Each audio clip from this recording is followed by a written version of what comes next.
ਬਹੁਤ ਹੀ ਸਤਿਕਾਰਯੋਗ ਗੁਰੂ ਰੂਪ ਗੁਰੂ ਸਵਾਰੇ ਖਾਲਸਾ ਜੀ। ਆਓ ਸਭ ਤੋਂ ਪਹਿਲਾਂ ਗੁਰਦੇਵ ਪਾਤਸ਼ਾਹ ਦੀ ਬਖਸ਼ਿਸ਼ ਪਵਿੱਤਰ ਫਤਿਹ ਬੁਲੰਦ ਕਰੀਏ। ਸਤਿਕਾਰ ਸਹਿਤ ਆਖੜਾ ਜੀ, ਵਾਹਿਗੁਰੂ ਜੀ ਕਾ ਖਾਲਸਾ, ਵਾਹਿਗੁਰੂ ਜੀ ਕੀ ਫਤਿਹ। ਪੰਜਾਬ ਦੇ ਵਿੱਚ ਔਰ ਦੇਸ਼ ਦੇ ਵਿੱਚ ਵਾਪਰ ਰਹੀਆਂ ਘਟਨਾਵਾਂ ਜਿਹੜੀਆਂ ਨੇ, ਉਹਨਾਂ ਘਟਨਾਵਾਂ ਦੇ ਨਾਲ ਜਿਸ ਤਰ੍ਹਾਂ ਦੇ ਨਾਲ ਉਹ ਵਾਪਰ ਰਹੀਆਂ, ਤਕਰੀਬਨ ਸਮਾਜਿਕ ਮਾਧਿਅਮ ਦੇ ਰਾਹੀਂ ਜਾਂ ਸੋਸ਼ਲ ਮੀਡੀਆ ਦੇ ਰਾਹੀਂ ਅਸੀਂ ਸਾਰੇ ਜੁੜੇ ਹੋਏ ਵੀ ਹਾਂ ਅਤੇ ਤਕਰੀਬਨ ਉਹਨਾਂ ਸਾਰੀਆਂ ਘਟਨਾਵਾਂ ਤੋਂ ਅਸੀਂ ਜਾਣੂ ਵੀ ਹਾਂ। ਵਾਰਿਸ ਪੰਜਾਬ ਦੇ ਮੁਖੀ ਭਾਈ ਅੰਮ੍ਰਿਤਪਾਲ ਸਿੰਘ ਦੀ ਗ੍ਰਿਫਤਾਰੀ ਤੋਂ ਬਾਅਦ ਜਿਸ ਤਰ੍ਹਾਂ ਦੇ ਪ੍ਰਸੰਗਾਂ ਦੀ ਸਿਰਜਣਾ ਜਿਹੜੀ ਸੀ, ਜਾਂ ਜਿਸ ਤਰ੍ਹਾਂ ਦੇ ਮੁਹਾਵਰੇ ਜਿਹੜੇ ਸੀਗੇ ਉਹ ਮੀਡੀਆ ਦੇ ਵਿੱਚ ਵਰਤੇ ਗਏ, ਜਾਂ ਜੋ ਕੁਝ ਸਾਰਾ ਵਰਤਾਰਾ ਵਾਪਰਿਆ ਉਹਦੇ ਬਾਰੇ ਅਸੀਂ ਸਾਰੇ ਭਲੀ ਭਾਂਤ ਜਾਣਦੇ ਹਾਂ। ਉਸ ਤੋਂ ਬਾਅਦ ਉਹਨਾਂ ਨੂੰ ਅਤੇ ਉਹਨਾਂ ਦੇ ਸਾਥੀਆਂ ਨੂੰ NSA ਨੈਸ਼ਨਲ ਸਿਕਿਉਰਿਟੀ ਐਕਟ ਲਗਾ ਕੇ ਡਿਬਰੂਗੜ੍ਹ ਅਸਾਮ ਦੇ ਵਿੱਚ ਭੇਜ ਦਿੱਤਾ ਗਿਆ। ਬਹੁਤ ਸਾਰੀਆਂ ਅਜੇ ਤੱਕ ਸਾਰੇ ਵਰਤਾਰੇ ਦੇ ਬਾਰੇ ਕਿਆਸ ਰਹੀਆਂ ਨੇ, ਪਰ ਮੈਨੂੰ ਇੰਝ ਲੱਗਦਾ ਕਿ ਅਸਲ ਤੱਥ ਤਾਂ ਉਦੋਂ ਸਾਹਮਣੇ ਆਉਣਗੇ ਜਦੋਂ ਭਾਈ ਅੰਮ੍ਰਿਤਪਾਲ ਸਿੰਘ ਜਾਂ ਉਹਨਾਂ ਦੇ ਸਾਥੀਆਂ ਦੇ ਵਿੱਚੋਂ ਕੋਈ ਜ਼ਮਾਨਤ ਜਾਂ ਰਿਹਾਈ ਉਪਰੰਤ ਸਾਹਮਣੇ ਆਉਣਗੇ ਅਤੇ ਸਾਰੇ ਜਿਹੜੇ ਵਰਤਾਰੇ ਆ ਉਹਦੇ ਬਾਰੇ ਉਹ ਖੋਲ੍ਹ ਕੇ ਦੱਸਣਗੇ। ਔਰ ਸਭ ਤੋਂ ਵੱਡੀ ਗੱਲ ਇਹ ਹੈ ਕਿ ਗ੍ਰਿਫਤਾਰੀ ਦੇ ਬਿਲਕੁਲ ਨਾਲ ਦੇ ਦਿਨਾਂ ਦੇ ਵਿੱਚ ਸਾਹਿਬ ਸ੍ਰੀ ਗੁਰੂ ਗ੍ਰੰਥ ਸਾਹਿਬ ਮਹਾਰਾਜ ਦੀ ਬੇਅਦਬੀ ਦੀਆਂ 2-3 ਘਟਨਾਵਾਂ ਵਾਪਰਦੀਆਂ ਨੇ ਔਰ ਸਮੁੱਚੀ ਕੌਮ ਦੇ ਜਿਹੜੇ ਹਿਰਦੇ ਨੇ ਵਲੂੰਦਰੇ ਜਾਂਦੇ ਨੇ। ਬੇਸ਼ੱਕ ਕਿ ਉਹ ਵੀਡੀਓ ਜਿਹੜੀਆਂ ਨੇ ਗੁਰੂ ਗ੍ਰੰਥ ਸਾਹਿਬ ਮਹਾਰਾਜ ਦੀ ਬੇਅਦਬੀ ਦੀਆਂ ਜਿਹੜੀਆਂ ਗੁਰਦੁਆਰਾ ਕੋਤਵਾਲੀ ਸਾਹਿਬ ਮਰਿੰਡੇ ਵਿਖੇ ਹੋਈ, ਜਾਂ ਫਿਰ ਉਸ ਤੋਂ ਇਲਾਵਾ ਇੱਕ CCTV ਫੁਟੇਜ ਜਿਹਦੇ ਵਿੱਚ ਇੱਕ ਜਿਹੜੇ ਈਸਾਈ ਧਰਮ ਦੇ ਪਾਦਰੀ ਸੀ ਉਹਨਾਂ ਦੇ ਵੱਲੋਂ ਗੁਟਕਾ ਸਾਹਿਬ ਦੀ ਬੇਅਦਬੀ ਕੀਤੀ ਗਈ, ਇਹਨਾਂ ਸਾਰਿਆਂ ਵਰਤਾਰਿਆਂ ਦੀਆਂ ਜਿਹੜੀਆਂ ਵੀਡੀਓਜ਼ ਨੇ ਉਹ ਸੰਗਤ ਦੇ ਸਾਹਮਣੇ ਆਈਆਂ ਨੇ। ਬੇਸ਼ੱਕ ਇਹ ਵੀ ਇੱਕ ਗੱਲ ਚੁੱਕੀ ਗਈ ਕਿ ਬਾਰ-ਬਾਰ ਜਿਹੜੀ ਹੈ ਉਹਨਾਂ ਦੀ ਸ਼ੇਅਰਿੰਗ ਨਾ ਕੀਤੀ ਜਾਵੇ, ਔਰ ਇਸੇ ਕਰਕੇ ਅਸੀਂ ਇਸ ਵੀਡੀਓ ਦੇ ਵਿੱਚ ਵੀ ਉਸ ਸਾਰੀ ਵੀਡੀਓਗ੍ਰਾਫੀ ਨੂੰ ਸ਼ੇਅਰ ਨਹੀਂ ਕਰ ਰਹੇ, ਕਿਉਂਕਿ ਕੁਝ ਵੀਰਾਂ ਨੂੰ ਇਸ ਗੱਲ 'ਤੇ ਇਤਰਾਜ਼ ਹੈ ਕਿ ਬਾਰ-ਬਾਰ ਸ਼ੇਅਰ ਕਰਨ ਦੇ ਨਾਲ ਜਿਹੜੇ ਹਿਰਦੇ ਨੇ ਦੁਖੀ ਹੁੰਦੇ ਨੇ। ਪਰ ਇਹਦੇ ਨਾਲ ਇੱਕ ਗੱਲ ਹੋਰ ਵੀ ਵੇਖਣੀ ਪਵੇਗੀ ਕਿ ਜੇਕਰ ਇਹ ਸਾਰੀ ਵੀਡੀਓ ਸਾਹਮਣੇ ਨਾ ਆਉਂਦੀ ਤਾਂ ਸਾਰੀ ਜਾਣਕਾਰੀ ਦੇ ਜਿਹੜੇ ਅਹਿਮ ਤੱਥ ਨੇ, ਜਾਂ ਜਿੱਥੇ ਜਾ ਕੇ ਅਸੀਂ ਵੇਖਦੇ ਹਾਂ ਕਿ ਗੁਰਦੁਆਰਾ ਸਾਹਿਬਾਨ ਦੇ ਪ੍ਰਬੰਧਕਾਂ ਵੱਲੋਂ ਕਿਸ ਤਰ੍ਹਾਂ ਦੇ ਨਾਲ ਇਸ ਬੇਅਦਬੀ ਦੇ ਰੂਪ ਨੂੰ ਇੱਕ ਹੋਰ ਦਿਸ਼ਾ ਪ੍ਰਦਾਨ ਕਰਨ ਦੀ ਕੋਸ਼ਿਸ਼ ਕੀਤੀ ਗਈ, ਤੇ ਮੇਰੇ ਖਿਆਲ ਦੇ ਨਾਲ ਜੇਕਰ ਇਹ ਵੀਡੀਓ ਸਾਡੇ ਕੋਲ ਨਾ ਹੁੰਦੀਆਂ ਤੇ ਇਹ ਸਭ ਕੁਝ ਸਾਹਮਣੇ ਨਹੀਂ ਸੀ ਆਉਣਾ। ਸੋ ਜੇਕਰ ਇਹ ਜਿਹੜੀ ਵੀਡੀਓਗ੍ਰਾਫੀ ਨਾ ਹੁੰਦੀ ਤਾਂ ਜਿਹੜਾ ਗੁਰੂ ਘਰ ਦੇ ਪ੍ਰਬੰਧਕਾਂ ਦੇ ਵੱਲੋਂ ਜਿਹੜੀ ਇਹ ਗੱਲ ਕਹੀ ਗਈ ਮੀਡੀਆ ਨੂੰ ਖਾਸ ਕਰਕੇ ਕਿ ਸਾਹਿਬ ਸ੍ਰੀ ਗੁਰੂ ਗ੍ਰੰਥ ਸਾਹਿਬ ਮਹਾਰਾਜ ਦੀ ਬੇਅਦਬੀ ਨਹੀਂ ਹੋਈ, ਪਰ ਉਹ ਸਾਰਾ ਜਿਹੜਾ ਸੱਚ ਸੀਗਾ ਉਹ CCTV ਰਿਕਾਰਡਿੰਗ ਦੇ ਕਰਕੇ ਜਿਹੜਾ ਸੀਗਾ ਉਹ ਸਾਡੇ ਤੱਕ ਸਾਹਮਣੇ ਆਇਆ, ਤੇ ਇਸ ਤਰ੍ਹਾਂ ਦੇ ਨਾਲ ਪ੍ਰਬੰਧਕਾਂ ਦੇ ਵੱਲੋਂ ਸੰਗਤ ਦੇ ਨਾਲ ਜਿਹੜਾ ਝੂਠ ਬੋਲਣ ਦਾ ਯਤਨ ਕੀਤਾ ਗਿਆ ਸੀ ਉਹਦਾ ਸਾਰਾ ਪਰਦਾ ਜਿਹੜਾ ਸੀ ਉਹ ਫਾਸ਼ ਹੋ ਗਿਆ। ਸੋ ਅੱਜ ਦੇ ਜ਼ਮਾਨੇ ਦੇ ਵਿੱਚ ਜਿਹੜੀ ਸੋਸ਼ਲ ਮੀਡੀਆ ਦੀ ਭੂਮਿਕਾ ਹੈ ਉਹ ਸਾਰਥਕ ਵੀ ਹੈ, ਨਰਾਰਥਕ ਵੀ ਹੈ। ਇਸ ਕਰਕੇ ਮੈਂ ਦੋਹਾਂ ਪੱਖਾਂ ਨੂੰ ਇਸ ਰੂਪ ਦੇ ਵਿੱਚ ਵੇਖਦਾ ਹਾਂ ਕਿ ਬੇਸ਼ੱਕ ਕੁਝ ਵੀਰਾਂ ਨੂੰ ਇਸ ਗੱਲ 'ਤੇ ਇਤਰਾਜ਼ ਹੁੰਦਾ ਹੈ ਕਿ ਜਦੋਂ ਅਸੀਂ ਬੇਅਦਬੀ ਦੀਆਂ ਘਟਨਾਵਾਂ ਦੀ ਜਿਹੜੀ ਵੀਡੀਓਗ੍ਰਾਫੀ ਉਸ ਨੂੰ ਬਾਰ-ਬਾਰ ਸ਼ੇਅਰ ਕਰਦੇ ਹਾਂ ਤਾਂ ਗੁਰੂ ਗ੍ਰੰਥ ਸਾਹਿਬ ਮਹਾਰਾਜ ਦੀ ਇਸ ਰੂਪ ਦੇ ਵਿੱਚ ਬੇਅਦਬੀ ਨੂੰ ਵੇਖਣਾ ਜਿਹੜਾ ਉਹ ਬਹੁਤ ਇੱਕ ਦਰਦਨਾਕ ਵਰਤਾਰਾ ਹੁੰਦਾ। ਪਰ ਦੂਸਰੇ ਪਾਸੇ ਇਹ ਵੀ ਗੱਲ ਹੈ ਕਿ ਜਿੰਨਾ ਚਿਰ ਤੱਕ ਇਹ ਵੀਡੀਓ ਸਾਹਮਣੇ ਨਹੀਂ ਆਉਂਦੀਆਂ ਉਹਨਾਂ ਚਿਰ ਤੱਕ ਇਹ ਸਮੁੱਚੇ ਵਰਤਾਰੇ ਨੂੰ ਜਾਂ ਸਮੂਹਿਕ ਰੂਪ ਦੇ ਵਿੱਚ ਜਿਹੜਾ ਪਿੱਛੇ ਇਹਦੇ ਇੱਕ ਤੰਤਰ ਕਾਰਜਸ਼ੀਲ ਹੈ ਉਸ ਨੂੰ ਸਮਝਿਆ ਵੀ ਨਹੀਂ ਜਾ ਸਕਦਾ, ਕਿਉਂਕਿ ਗੁਰੂ ਗ੍ਰੰਥ ਸਾਹਿਬ ਮਹਾਰਾਜ ਦੀ ਬੇਅਦਬੀ ਦੀਆਂ ਘਟਨਾਵਾਂ ਜਿਹੜੀਆਂ ਨੇ ਉਹਨਾਂ ਦੇ ਵਿੱਚ ਲਗਾਤਾਰ ਜਿਹੜਾ ਉਹ ਵਾਧਾ ਹੁੰਦਾ ਜਾ ਰਿਹਾ, ਤੇ ਇਸ ਤਰ੍ਹਾਂ ਦੇ ਵਰਤਾਰਿਆਂ ਦਾ ਸਮੁੱਚੇ ਪੰਜਾਬ ਦੇ ਰਾਜਨੀਤਿਕ ਢਾਂਚੇ ਉੱਪਰ ਵੀ ਅਸਰ ਪਵੇਗਾ। ਇਹਦੇ 'ਚ ਕੋਈ ਸ਼ੱਕ ਨਹੀਂ ਹੈ। ਤੁਸੀਂ ਪਿਛਲੇ ਸਮੇਂ ਦੇ ਵਿੱਚ ਵੇਖ ਸਕਦੇ ਹੋ ਕਿ ਜਦੋਂ ਝੂਠਾ ਸੌਦਾ ਸਾਧ ਦੇ ਡੇਰਿਆਂ ਦੇ ਵੱਲੋਂ ਜਾਂ ਉਹਦੇ ਡੇਰੇ ਨਾਲ ਸੰਬੰਧਿਤ ਲੋਕਾਂ ਵੱਲੋਂ ਗੁਰੂ ਗ੍ਰੰਥ ਸਾਹਿਬ ਮਹਾਰਾਜ ਦੀ ਬੇਅਦਬੀ ਕੀਤੀ ਗਈ ਤਾਂ ਉਸ ਤੋਂ ਬਾਅਦ ਲੋਕਾਂ ਦਾ ਇੱਕਦਮ ਜਿਹੜਾ ਸੀਗਾ ਅਕਾਲੀ ਸਰਕਾਰ ਦੇ ਨਾਲੋਂ ਮੋਹ ਭੰਗ ਹੋ ਗਿਆ। ਅਕਾਲੀ ਦਲ ਦੇ ਉੱਪਰ ਇਸ ਦਾ ਪ੍ਰਭਾਵ ਉਹ ਪਿਆ ਕਿ ਉਹ ਅਕਾਲੀ ਦਲ ਜਿਹੜਾ ਕਿਸੇ ਸਮੇਂ ਪੰਜਾਬ ਦੀ ਰਾਜਨੀਤਿਕ ਸੱਤਾ ਦੇ ਉੱਪਰ ਮੋਹਰੀ, ਜੇਕਰ ਰਾਜ ਸੱਤਾ 'ਚ ਨਾ ਹੋਵੇ ਤਾਂ ਇੱਕ ਵੱਡੀ ਜਿਹੜੀ ਆ ਵਿਰੋਧੀ ਧਿਰ ਹੁੰਦੀ ਸੀ, ਪਰ ਉਹ ਵਿਰੋਧੀ ਧਿਰ ਬਣਨ ਦੇ ਕਾਬਲ ਵੀ ਨਾ ਰਿਹਾ। ਉਸ ਤੋਂ ਬਾਅਦ ਕਾਂਗਰਸ ਆਈ, ਜਿਨ੍ਹਾਂ ਦੇ ਕੋਲ ਮੂਲ ਮੁੱਦਾ ਇਹੀ ਸੀਗਾ ਕਿ ਗੁਰੂ ਗ੍ਰੰਥ ਸਾਹਿਬ ਮਹਾਰਾਜ ਦੀ ਬੇਅਦਬੀ ਜਿਹੜੇ ਲੋਕਾਂ ਨੇ ਕੀਤੀ ਹੈ ਉਹਨਾਂ ਨੂੰ ਯੋਗ ਸਜ਼ਾਵਾਂ ਦਿੱਤੀਆਂ ਜਾਣਗੀਆਂ, ਤੇ ਸਾਰੀ ਜਾਂਚ ਜਿਹੜੀ ਹੈ ਨਿਰਪੱਖ ਤੌਰ 'ਤੇ ਕਰਵਾ ਕੇ ਹੀ ਜਿਹੜੇ ਦੋਸ਼ੀ ਹੈ ਉਹਨਾਂ ਦੀ ਸ਼ਨਾਖਤ ਉਪਰੰਤ ਉਹਨਾਂ ਦੀ ਸਜ਼ਾ ਜਿਹੜੀ ਹੈ ਉਹ ਦਿੱਤੀ ਜਾਵੇਗੀ। ਬੇਸ਼ੱਕ ਮੈਂ ਇਹ ਨਹੀਂ ਕਹਿੰਦਾ ਕਿ ਕਿਸੇ ਨੂੰ ਅਕਾਲੀ ਦਲ ਦੇ ਕਿਸੇ ਵਰਕਰ ਨੂੰ ਜਾਂ ਕਿਸੇ ਨੁਮਾਇੰਦੇ ਨੂੰ ਜਾਂ ਸਰਕਾਰ ਨੂੰ ਇੱਕਦਮ ਦੋਸ਼ਾਂ ਦੇ ਕਟਹਿਰੇ ਦੇ ਵਿੱਚ ਖੜਾ ਕਰ ਦਈਏ, ਪਰ ਕਿਸੇ ਨਾ ਕਿਸੇ ਰੂਪ ਦੇ ਵਿੱਚ ਇਸ ਦੀ ਨਿਰਪੱਖ ਜਾਂਚ ਦੀ ਲੋੜ ਜ਼ਰੂਰ ਸੀ ਕਿ ਬੇਅਦਬੀ ਕਰਾਉਣ ਵਾਲਾ ਤੰਤਰ ਜਿਹੜਾ ਉਹ ਜ਼ਰੂਰ ਸਾਹਮਣੇ ਆਉਂਦਾ। ਕਿਉਂਕਿ ਜਦੋਂ ਅਸੀਂ ਸਾਰਾ ਇਸ ਵਰਤਾਰੇ ਨੂੰ ਵੇਖਦੇ ਹਾਂ ਤਾਂ ਇੱਕ ਗੱਲ ਤੇ ਸਾਹਮਣੇ ਆਉਂਦੀ ਹੈ ਕਿ ਬਾਈਬਲ ਤੇ ਬਰਕਾੜੀ ਕਾਂਡ ਦੇ ਵਿੱਚ ਤਾਂ ਮੌਕੇ ਦੀ ਸਰਕਾਰ ਨੂੰ ਦੋਸ਼ੀ ਜਿਹੜਾ ਉਹ ਗਿਣਿਆ ਜਾ ਸਕਦਾ, ਜਾਂ ਬਹੁਤ ਸਾਰੀਆਂ ਜਿਹੜੀਆਂ ਜਾਂਚ ਰਿਪੋਰਟਾਂ ਨੇ ਉਹਨਾਂ ਦੇ ਵਿੱਚ ਇਹ ਗੱਲ ਸਾਹਮਣੇ ਆਈ ਕਿ ਉਹਦੇ ਵਿੱਚ ਪ੍ਰਸ਼ਾਸਨ, ਪੁਲਿਸ ਅਤੇ ਉਸ ਸਮੇਂ ਦੀ ਜਿਹੜੀ ਸਥਾਪਿਤ ਸਰਕਾਰ ਹੈ ਉਹਨਾਂ ਦੀ ਇੱਕ ਬਹੁਤ ਵੱਡੀ ਅਣਗਹਿਲੀ ਹੈ। ਪਰ ਸਭ ਤੋਂ ਵੱਡੀ ਗੱਲ ਇਹ ਹੈ ਕਿ ਉਹ ਜਿਹੜੀ ਬੇਅਦਬੀ ਹੈ ਉਹ ਬੇਸ਼ੱਕ ਉਹ ਸੌਦਾ ਸਾਧ ਦੇ ਜਿਹੜੇ ਸੀਗੇ ਉਸ ਵੇਲੇ ਦੇ ਪ੍ਰੇਮੀ ਉਹਨਾਂ ਵੱਲੋਂ ਕੀਤੀ ਗਈ, ਸਾਰਾ ਕੁਝ ਸਾਹਮਣੇ ਵੀ ਆ ਗਿਆ, ਪਰ ਉਹਨਾਂ ਦੇ ਖਿਲਾਫ ਉਸ ਵੇਲੇ ਸਰਕਾਰ ਦੇ ਵੱਲੋਂ ਜੋ ਕਾਰਵਾਈ ਨਾ ਕੀਤੀ ਗਈ। ਸੋ ਇਸ ਕਰਕੇ ਕਾਂਗਰਸ ਜਿਹੜੀ ਸੀਗੀ ਉਹ ਵੀ ਗੁਰੂ ਗ੍ਰੰਥ ਸਾਹਿਬ ਮਹਾਰਾਜ ਦੀ ਬੇਅਦਬੀ ਦੇ ਉੱਪਰ ਇੱਕ ਨਿਰਪੱਖ ਤੇ ਇੱਕ ਕਹਿ ਸਕਦੇ ਹੋ ਕਿ ਸੁਚੱਜੀ ਜਾਂਚ ਕਰਾ ਕੇ ਸਾਰੇ ਵਰਤਾਰੇ ਨੂੰ ਸੰਗਤ ਦੇ ਸਾਹਮਣੇ ਨਾ ਰੱਖ ਸਕੀ। ਜਦੋਂ ਉਹਨਾਂ ਦੇ ਵੱਲੋਂ ਕੋਈ ਕਾਰਵਾਈ ਨਾ ਕੀਤੀ ਗਈ ਤਾਂ ਤਕਰੀਬਨ ਇਹਨਾਂ ਦੋਹਾਂ ਧਿਰਾਂ ਦੇ ਨਾਲ ਹੀ ਜਿਹੜਾ ਸੀ ਪੰਜਾਬ ਦੇ ਲੋਕਾਂ ਦਾ ਮੋਹ ਭੰਗ ਹੋ ਗਿਆ, ਕਿਉਂਕਿ ਪੰਜਾਬ ਦੇ ਵਿੱਚ ਸਿੱਖ ਧਰਮ ਨੂੰ ਜੇ ਲਾਂਭੇ ਕਰਕੇ ਵੀ ਵੇਖਾਂ ਤੇ ਬਹੁਤ ਸਾਰੇ ਸੁਹਿਰਦ ਹਿੰਦੂ ਵੀਰ ਵੀ ਨੇ ਜਿਹੜੇ ਕਿਤੇ ਨਾ ਕਿਤੇ ਕਿਸੇ ਨਾ ਕਿਸੇ ਰੂਪ 'ਚ ਸਹਿਜਧਾਰੀ ਰੂਪ 'ਚ ਗੁਰੂ ਗ੍ਰੰਥ ਸਾਹਿਬ ਮਹਾਰਾਜ ਦੇ ਨਾਲ ਜੁੜੇ ਹੋਏ ਨੇ। ਸੋ ਸਾਰੇ ਇਸ ਵਰਤਾਰੇ ਨੂੰ ਸਾਨੂੰ ਇੱਕ ਸਮੂਹਿਕ ਰੂਪ ਦੇ ਵਿੱਚ ਵੇਖਣ ਦੀ ਜ਼ਰੂਰ ਲੋੜ ਆ। ਹੁਣ ਆਮ ਆਦਮੀ ਪਾਰਟੀ, ਜਿਸ ਨੂੰ ਇੱਕ ਪੰਜਾਬ ਦੇ ਲੋਕਾਂ ਨੇ ਬਹੁਤ ਵੱਡਾ ਬਹੁਮਤ ਦੇ ਕੇ ਇੱਕ ਰਾਜਨੀਤਿਕ ਸੱਤਾ ਦੇ ਵਿੱਚ ਕਾਬਜ਼ ਕਹਿਣ ਦੇ ਹੋਣ ਦਾ ਮੌਕਾ ਦਿੱਤਾ, ਪਰ ਉਹਨਾਂ ਦੇ ਵੱਲੋਂ ਵੀ ਬੇਅਦਬੀ ਦੇ ਬਾਰੇ ਜਿਸ ਤਰ੍ਹਾਂ ਦੇ ਨਾਲ ਸਾਰੇ ਇਸ ਵਰਤਾਰੇ ਨੂੰ ਟਾਲਣ ਦਾ ਯਤਨ ਕੀਤਾ ਜਾ ਰਿਹਾ, ਉਹਦੇ ਨਾਲ ਇਹ ਵੀ ਸਾਰਾ ਜਿਹੜਾ ਕਹਿ ਸਕਦੇ ਹੋ ਕਿ ਜਿਹੜਾ ਇਸ ਸਰਕਾਰ ਦਾ ਢਾਂਚਾ ਉਹ ਵੀ ਕਿਤੇ ਨਾ ਕਿਤੇ ਪ੍ਰਸ਼ਾਸਨ ਦੇ ਨਾਲ ਮਿਲ ਕੇ ਸ਼ੱਕੀ ਜਿਹੜਾ ਉਹ ਭੂਮਿਕਾ ਅਦਾ ਕਰ ਰਿਹਾ ਸੀ। ਸੋ ਇਹਦੇ ਵਿੱਚ ਬਹੁਤ ਸਾਰਾ ਇਸ ਘਟਨਾ ਤੋਂ ਬਾਅਦ ਸਾਨੂੰ ਇੱਕ ਕਹਿ ਸਕਦੇ ਹੋ ਕਿ ਆਤਮ ਸਮੀਖਣ ਕਰਨ ਦੀ ਵੀ ਲੋੜ ਹੈ ਕਿ ਆਪਣੇ ਆਪੇ ਦੀ, ਆਪਣੇ ਵਰਤਾਰੇ ਦੀ, ਕੌਮ ਦੀ, ਉਹਦੀ ਸਮੂਹਿਕ ਚੇਤਨਤਾ ਦੇ ਵਿੱਚੋਂ ਜਿਹੜੀ ਉਹ ਸਮੀਖਿਆ ਜ਼ਰੂਰ ਕੀਤੀ ਜਾਵੇ। ਕਿਉਂਕਿ ਜਦੋਂ ਪਹਿਲੀਆਂ ਬੇਅਦਬੀਆਂ ਦੀਆਂ ਘਟਨਾਵਾਂ ਸਾਹਮਣੇ ਆਈਆਂ ਤਾਂ ਜਿਹੜੇ ਸਾਡੀ ਮਾਨਸਿਕਤਾ ਦੇ ਵਿੱਚੋਂ ਇੱਕ ਦਰਦ ਜਾਂ ਇੱਕ ਹੂਕ ਨਿਕਲਦੀ ਸੀ, ਉਹ ਇਹੀ ਨਿਕਲਦੀ ਸੀ ਕਿ ਜਿਹੜਾ ਵੀ ਗੁਰੂ ਗ੍ਰੰਥ ਸਾਹਿਬ ਮਹਾਰਾਜ ਦੀ ਬੇਅਦਬੀ ਕਰਦਾ ਉਹਨੂੰ ਮੌਕੇ ਦੇ ਉੱਪਰ ਸਜ਼ਾਏ ਮੌਤ ਜਿਹੜੀ ਹੈ ਉਹ ਦੇ ਦਿੱਤੀ ਜਾਵੇ। ਔਰ ਜਗ੍ਹਾ ਜਗ੍ਹਾ ਦੇ ਉੱਪਰ ਇਹ ਮੁਹਾਵਰਾ ਜਿਹੜਾ ਸੀ ਅਸੀਂ ਅਕਸਰ ਵਰਤਿਆ ਕਿ ਜੇਕਰ ਇੱਕ ਅੱਧਾ ਕਾਂ ਮਾਰ ਕੇ ਟੰਗ ਦਈਏ ਤਾਂ ਬਾਕੀ ਜਿਹੜੀ ਹੈ ਕਹਿ ਸਕਦੇ ਹੋ ਕਿ ਵਰਤਾਰਿਆਂ ਦੇ ਉੱਪਰ ਕਿਸੇ ਨਾ ਕਿਸੇ ਤਰੀਕੇ ਦੇ ਨਾਲ ਰੋਕ ਲਗਾਈ ਜਾ ਸਕਦੀ ਹੈ। ਪਰ 3 ਵਾਰੀ ਇਹ ਵੀ ਵਰਤਾਰਾ ਵਾਪਰਿਆ ਕਿ ਉਹਦੇ ਵਿੱਚ ਜਿਹੜੇ ਦੋਸ਼ੀ ਨੇ ਉਹਨਾਂ ਨੂੰ ਮੌਕੇ ਦੇ ਉੱਪਰ ਸਜ਼ਾ ਦਿੱਤੀ ਗਈ। ਉਹ ਚਾਹੇ ਕੁੰਡਲੀ ਬਾਰਡਰ ਦੇ ਉੱਪਰ ਬੇਅਦਬੀ ਦੀ ਗੱਲ ਹੋਵੇ, ਦਰਬਾਰ ਸਾਹਿਬ ਦੇ ਵਿੱਚ ਬੇਅਦਬੀ ਦੀ ਗੱਲ ਹੋਵੇ, ਜਾਂ ਕਪੂਰਥਲੇ ਵਿਖੇ ਜਿਹੜੀ ਘਟਨਾ ਵਾਪਰੀ ਉਹਦੇ ਵਿੱਚ ਹੋਵੇ। ਸੋ ਇਹ 3 ਘਟਨਾਵਾਂ ਤਾਂ ਸਾਡੇ ਸਾਹਮਣੇ ਇਵੇਂ ਦੀਆਂ ਨੇ ਜਿਨ੍ਹਾਂ ਦੇ ਵਿੱਚੋਂ 2 ਤਾਂ ਬੜੀਆਂ ਸਪਸ਼ਟ ਨੇ ਕਿ ਜਿੱਥੇ ਬੇਅਦਬੀ ਕੀਤੀ ਗਈ ਜਾਂ ਬੇਅਦਬੀ ਕਰਨ ਦਾ ਯਤਨ ਕੀਤਾ ਗਿਆ ਉੱਥੇ ਸੰਗਤ ਦੇ ਵੱਲੋਂ ਜਿਹੜੇ ਦੋਸ਼ੀ ਸੀ ਉਹਨਾਂ ਨੂੰ ਮੌਕਾ ਦੇ ਉੱਪਰ ਸਜ਼ਾ ਦਿੱਤੀ ਗਈ। ਪਰ ਹੁਣ ਸਾਡੇ ਸਾਹਮਣੇ ਇੱਕ ਸਵਾਲ ਹੋਰ ਹੈ ਕਿ ਕਾਂ ਮਾਰ ਕੇ ਟੰਗਣ ਤੋਂ ਬਾਅਦ ਵੀ ਇਹ ਜਿਹੜੀਆਂ ਘਟਨਾਵਾਂ ਸੀ ਅਜੇ ਤੱਕ ਜਿਹੜੀਆਂ ਨੇ ਉਹ ਹੋ ਰਹੀਆਂ ਨੇ, ਵਾਪਰ ਰਹੀਆਂ ਨੇ। ਸੋ ਇਸ ਤੋਂ ਬਾਅਦ ਜਿਹੜਾ ਇੱਕ ਹੋਰ ਪ੍ਰਤੀਕਰਮ ਸ਼ਬਦੀ ਤੌਰ ਤੇ ਜਨਮ ਲੈਂਦਾ ਹੈ ਕਿ ਮਾਰਨਾ ਨਹੀਂ ਸੀ ਚਾਹੀਦਾ। ਬਹੁਤ ਸਾਰਾ ਸੋਸ਼ਲ ਮੀਡੀਆ ਦੇ ਉੱਪਰ ਇਹ ਗੱਲ ਵੀ ਆਈ, ਮਾਰਨਾ ਨਹੀਂ ਸੀ ਚਾਹੀਦਾ, ਪੁੱਛ ਪੜਤਾਲ ਕਰਨੀ ਚਾਹੀਦੀ ਸੀ, ਉਹਦਾ ਪਿਛੋਕੜ ਕਿਸ ਰਾਜਨੀਤਿਕ ਜਾਂ ਕਿਸ ਸਿੱਖ ਵਿਰੋਧੀ ਸੰਸਥਾ ਦੇ ਨਾਲ ਸੰਬੰਧ ਨੇ ਉਹਨਾਂ ਦੀ ਜਿਹੜੀ ਜਾਂਚ ਹੋਣੀ ਚਾਹੀਦੀ ਸੀ। ਜੇ ਸਾਜ਼ਿਸ਼ ਹੈ ਤਾਂ ਸਾਜ਼ਿਸ਼ ਦੇ ਪਿੱਛੇ ਕੌਣ ਹੈ, ਸਾਜ਼ਿਸ਼ ਕਰਤਾ ਕੌਣ ਹੈ, ਜਾਂ ਜਿਸ ਵਿਅਕਤੀ ਨੇ ਇਸ ਘਟਨਾ ਨੂੰ ਅੰਜਾਮ ਦਿੱਤਾ ਉਹਦੇ ਰਾਜਨੀਤਿਕ ਸੰਬੰਧ ਕਿਸ ਧਿਰ ਦੇ ਨਾਲ ਨੇ। ਸੋ ਉਹ ਬਹੁਤ ਸਾਰੇ ਵਰਤਾਰੇ ਜਿਹੜੇ ਸੀਗੇ ਉਹਨਾਂ ਦੇ ਵਿੱਚ ਇਹ ਗੱਲ ਆਈ ਕਿ ਦੋਸ਼, ਦੋਸ਼ੀ ਅਤੇ ਸੰਗਤ। ਹੁਣ ਇਸ ਗੱਲ ਨੂੰ ਸਮਝਣ ਦੀ ਲੋੜ ਹੈ ਕਿ ਜਦੋਂ ਕੋਈ ਵਿਅਕਤੀ ਗੁਰੂ ਗ੍ਰੰਥ ਸਾਹਿਬ ਮਹਾਰਾਜ ਦੀ ਬੇਅਦਬੀ ਕਰਦਾ, ਬੇਅਦਬੀ ਦਾ ਦੋਸ਼ੀ ਹੁੰਦਾ ਤੇ ਸੰਗਤ ਦੇ ਵੱਲੋਂ ਜਿਹੜੀ ਹੈ ਆ ਜਾ ਕੇ ਪੁਲਿਸ ਤੱਕ ਅਪਰੋਚ ਕੀਤੀ ਜਾਂਦੀ ਹੈ। ਪੁਲਿਸ ਦੇ ਵੱਲੋਂ ਦੋਸ਼ੀ ਨੂੰ ਜਿਹੜਾ ਆਪਣੀ ਹਿਰਾਸਤ ਦੇ ਵਿੱਚ ਲਿਆ ਜਾਂਦਾ, ਉਸ ਤੋਂ ਬਾਅਦ ਕੇਸ ਜਿਹੜਾ ਅਦਾਲਤ ਦੇ ਵਿੱਚ ਚਲਾ ਜਾਂਦਾ ਤੇ ਬਹੁਤ ਸਾਰੇ ਕੇਸ ਇਸ ਤਰ੍ਹਾਂ ਦੇ ਹੋਏ ਜਿਹਦੇ ਵਿੱਚ ਦੋਸ਼ੀ ਨੂੰ ਇਸ ਬਿਨਾਹ ਦੇ ਉੱਪਰ ਜਿਹੜਾ ਹੈ ਉਹ ਬਰੀ ਕਰ ਦਿੱਤਾ ਜਾਂਦਾ ਕਿ ਉਹਦਾ ਮਾਨਸਿਕ ਸੰਤੁਲਨ ਜਿਹੜਾ ਉਹ ਵਿਗੜਿਆ ਹੋਇਆ ਸੀ। ਪਿਛਲੇ ਜਿਹੜੇ ਪਿਛਲੇ ਸਮੇਂ 'ਚ ਬੇਅਦਬੀਆਂ ਹੋਈਆਂ ਨੇ ਉਹਨਾਂ ਨੂੰ ਕੁਝ ਇੱਕ ਕਹਿ ਸਕਦੇ ਆ ਕਿ ਵਿਅਕਤੀਆਂ ਨੂੰ ਛੱਡ ਕੇ ਜਿਹੜੇ ਬੇਅਦਬੀ ਦੇ ਵਿੱਚ ਦੋਸ਼ੀ ਨੇ ਤਕਰੀਬਨ ਸਾਰੇ ਦੋਸ਼ੀ ਜਾਂ ਤਾਂ ਜ਼ਮਾਨਤੀ ਨੇ ਤੇ ਜਾਂ ਫਿਰ ਉਹ ਰਿਹਾ ਕਰ ਦਿੱਤੇ ਗਏ ਨੇ। ਕਿਸੇ ਇੱਕ ਵੀ ਦੋਸ਼ੀ ਨੂੰ ਅਦਾਲਤ ਦੇ ਵੱਲੋਂ ਐਸੀ ਸਖਤ ਸਜ਼ਾ ਨਹੀਂ ਦਿੱਤੀ ਗਈ ਕਿ ਉਹ ਬਾਕੀਆਂ ਦੇ ਵਾਸਤੇ ਇੱਕ ਇਬਾਰਤ ਬਣ ਜਾਵੇ ਕਿ ਜੇਕਰ ਗੁਰੂ ਗ੍ਰੰਥ ਸਾਹਿਬ ਮਹਾਰਾਜ ਦੀ ਬੇਅਦਬੀ ਕਰਾਂਗੇ ਤੇ ਉਸ ਤੋਂ ਬਾਅਦ ਜਿਹੜੀ ਹੈ ਇਹ ਸਜ਼ਾ ਦਾ ਵੀ ਇੱਕ ਵਿਧਾਨ ਹੈ ਕਿ ਸਾਨੂੰ ਇਹ ਸਜ਼ਾ ਭੁਗਤਣੀ ਪੈ ਸਕਦੀ ਹੈ। ਸੋ ਇਹ ਦੋਹੇ ਰੂਪ ਸਾਨੂੰ ਵੇਖਣ ਦੀ ਲੋੜ ਹੈ ਕਿ ਜਦੋਂ ਅਸੀਂ ਇਹ ਕਹਿੰਦੇ ਸੀ ਕਿ ਕਾਂ ਮਾਰ ਕੇ ਟੰਗ ਦਿੱਤਾ ਜਾਵੇ, ਉਸ ਸਮੇਂ ਦੇ ਦੌਰਾਨ ਵੀ 3 ਐਸੀਆਂ ਘਟਨਾਵਾਂ ਵਾਪਰੀਆਂ ਜਦੋਂ ਸੰਗਤ ਨੇ ਮੌਕੇ ਦੇ ਉੱਪਰ ਦੋਸ਼ੀ ਨੂੰ ਉਹਦੀ ਕਰਨੀ ਦਾ ਫਲ ਭੁਗਤਾ ਦਿੱਤਾ।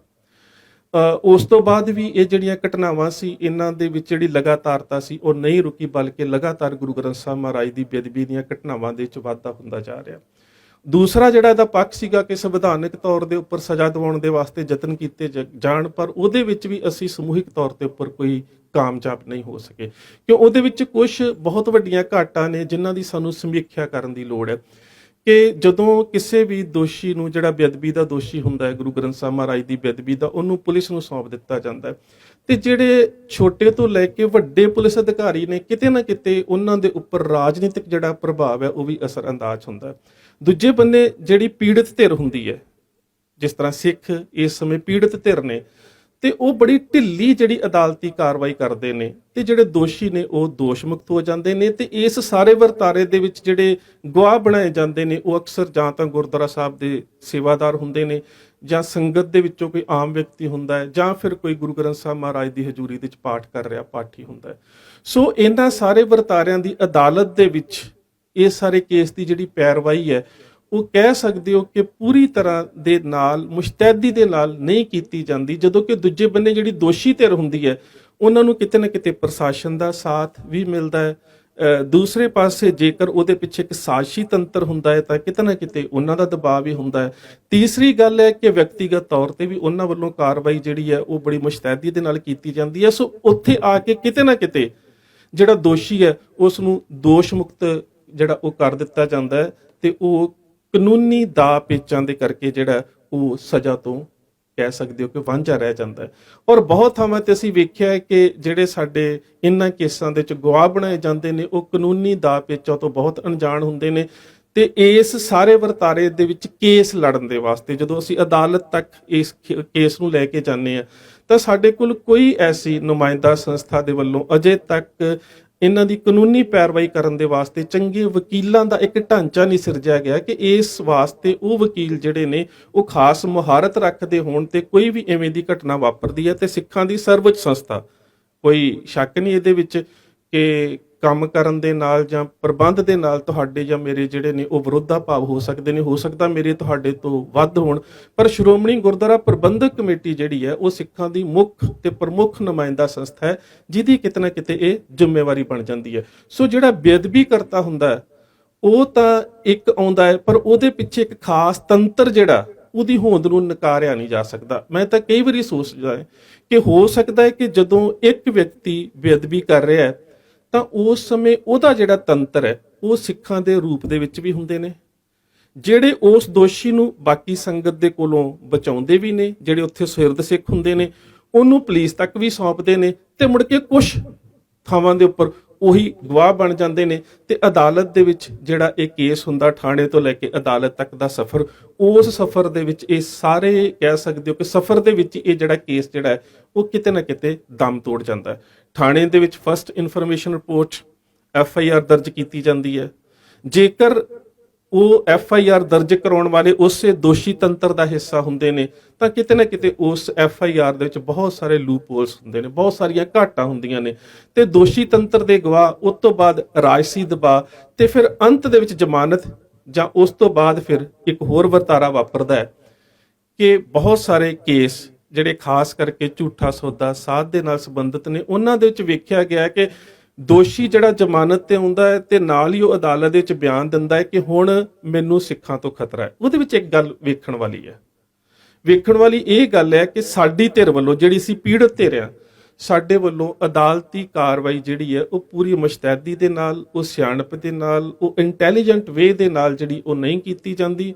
ਉਹ ਦੋਸ਼ੀ ਜਿਹੜਾ ਉਹ ਸਬੂਤਾਂ ਦੀ ਘਾਟ ਕਰਕੇ ਜਾਂ ਜ਼ਮਾਨਤ ਦੇ ਉੱਪਰ ਆਉਂਦਾ ਜਾਂ ਬਰੀ ਹੋ ਜਾਂਦਾ ਤੇ ਨਾਲ ਹੀ ਉਹ ਅਦਾਲਤ ਦੇ ਵਿੱਚ ਇਹ ਅਰਜੀ ਜਿਹੜੀ ਆ ਉਹ ਦਾਇਰ ਕਰ ਦਿੰਦਾ ਕਿ ਵੇਖੋ ਮੈਂ ਗੁਰੂ ਗ੍ਰੰਥ ਸਾਹਿਬ ਮਹਾਰਾਜ ਦੀ ਬੇਅਦਬੀ ਦੇ ਵਿੱਚ ਸ਼ਾਮਲ ਨਹੀਂ ਸੀ, ਮੈਨੂੰ ਬਾਇਜ਼ਤ ਬਰੀ ਕਰ ਦਿੱਤਾ ਗਿਆ ਜਾਂ ਮੈਨੂੰ ਜ਼ਮਾਨਤ ਦਿੱਤੀ ਜਾ ਰਹੀ ਹੈ। ਪਰ ਸਿੱਖਾਂ ਦੇ ਜਿਹੜਾ ਇੱਕ ਰੈਡੀਕਲ ਵਰਗ, ਜਿਹਨੂੰ ਉਹਨਾਂ ਦੀ ਭਾਸ਼ਾ ਦੇ ਚ ਅਸੀਂ ਤੇ ਨਹੀਂ ਕਵਾਂਗੇ ਕਿ ਸਿੱਖਾਂ ਦੇ ਜਿਹੜੇ ਗਰਮ ਦਲੀ ਧੜੇ ਨੇ ਉਹਨਾਂ ਤੋਂ ਮੈਨੂੰ ਖਤਰਾ ਹੈ ਤੇ ਤੁਸੀਂ ਵੇਖੋ ਕਿ ਉਹਨਾਂ ਨੂੰ ਬਕਾਇਦਾ ਤੌਰ ਦੇ ਉੱਪਰ ਪੁਲਿਸ ਸੁਰੱਖਿਆ ਜਿਹੜੀ ਹੈ ਉਹ ਦਿੱਤੀ ਜਾਂਦੀ ਹੈ। ਔਰ ਬਹੁਤ ਸਾਰੇ ਵਰਤਾਰੇ ਤੁਸੀਂ ਪਿਛਲੇ ਸਮੇਂ 'ਚ ਵੇਖੇ ਨੇ ਕਿ ਗੁਰੂ ਗ੍ਰੰਥ ਸਾਹਿਬ ਮਹਾਰਾਜ ਦੀ ਬੇਅਦਬੀ ਕੀਤੀ ਜਾਂਦੀ ਹੈ, ਦੋਸ਼ੀ ਥਾਣੇ ਤੋਂ ਜੇਲ੍ਹ ਤੱਕ ਦਾ ਸਫ਼ਰ ਤੈਅ ਕਰਦਾ ਹੈ, ਉਸ ਤੋਂ ਬਾਅਦ ਉਹਨੂੰ ਜ਼ਮਾਨਤ ਮਿਲਦੀ ਹੈ ਤੇ ਜ਼ਮਾਨਤ ਮਿਲਣ ਤੋਂ ਬਾਅਦ ਉਹ VIP ਬਣ ਜਾਂਦਾ ਹੈ ਕਿ ਉਹਨੂੰ ਬਕਾਇਦਾ ਤੌਰ ਦੇ ਉੱਪਰ ਜਿਹੜੀ ਪੁਲਿਸ ਸੁਰੱਖਿਆ ਜਿਹੜੀ ਉਹ ਦਿੱਤੀ ਜਾਂਦੀ ਹੈ। ਸੋ ਬੇਅਦਬੀ ਦੇ ਕੋਲ ਜਿਹੜੀ ਇੱਕ ਸਭ ਤੋਂ ਵੱਡੀ ਇੱਕ ਅਹਿਮ ਗੱਲ ਹੈ ਕਿ ਡੇਰਾ ਝੂਠਾ ਸੌਦਾ ਕੇਸ ਦੇ ਵਿੱਚ ਬਹੁਤ ਸਾਰੇ ਵਿਅਕਤੀਆਂ ਪ੍ਰਤੀ ਜਿਹੜਾ ਵਤੀਰਾ ਇਹੀ ਰਿਹਾ, ਸਜ਼ਾਵਾਂ ਉਹਨਾਂ ਨੂੰ ਹੀ ਮਿਲੀਆਂ ਨੇ ਜਿੱਥੇ ਸਿੱਖਾਂ ਨੇ ਫਿਰ ਕਿਤੇ ਨਾ ਕਿਤੇ ਕਾਨੂੰਨ ਆਪਣੇ ਹੱਥ ਦੇ ਵਿੱਚ ਲਿਆ, ਉਹ ਚਾਹੇ ਮਹਿੰਦਰਪਾਲ ਬਿੱਟੂ ਵਾਲਾ ਘਟਨਾਕ੍ਰਮ ਹੋਵੇ ਜਾਂ ਫਿਰ ਇੱਕ ਬੀਬੀ ਜਿਸ ਨੇ ਗੁਰੂ ਗ੍ਰੰਥ ਸਾਹਿਬ ਮਹਾਰਾਜ ਦੀ ਬੇਅਦਬੀ ਕੀਤੀ ਸੀ। ਪਰ ਇਹ ਜਿਹੜੇ ਲੋਕ ਡੇਰਿਆਂ ਨਾਲ ਸੰਬੰਧਿਤ ਹੁੰਦੇ ਨੇ ਤਾਂ ਕਿਤੇ ਨਾ ਕਿਤੇ ਇਹਨਾਂ ਨੂੰ ਰਾਜਨੀਤਿਕ ਤੌਰ ਦੇ ਉੱਪਰ ਇੱਕ ਵੱਡੀ ਜਿਹੜੀ ਪੁਸ਼ਤਪਨਾਹੀ ਮਿਲਦੀ ਹੈ। ਸੋ ਇਸ ਸਾਰੇ ਵਰਤਾਰੇ ਨੂੰ ਸਾਨੂੰ ਇਸ ਰੂਪ ਦੇ ਵਿੱਚ ਵੇਖਣ ਦੀ ਤੇ ਸਮਝਣ ਦੀ ਬਹੁਤ ਲੋੜ ਹੈ, ਕਿਉਂਕਿ ਜਦੋਂ ਸਾਡੇ ਵੀਰ ਕਿਤੇ ਨਾ ਕਿਤੇ ਮੌਕੇ ਦੇ ਉੱਪਰ ਉਸ ਬੇਅਦਬੀ ਕਰਨ ਵਾਲੇ ਦੋਸ਼ੀ ਨੂੰ ਸਜ਼ਾ ਦੇ ਦਿੰਦੇ ਨੇ,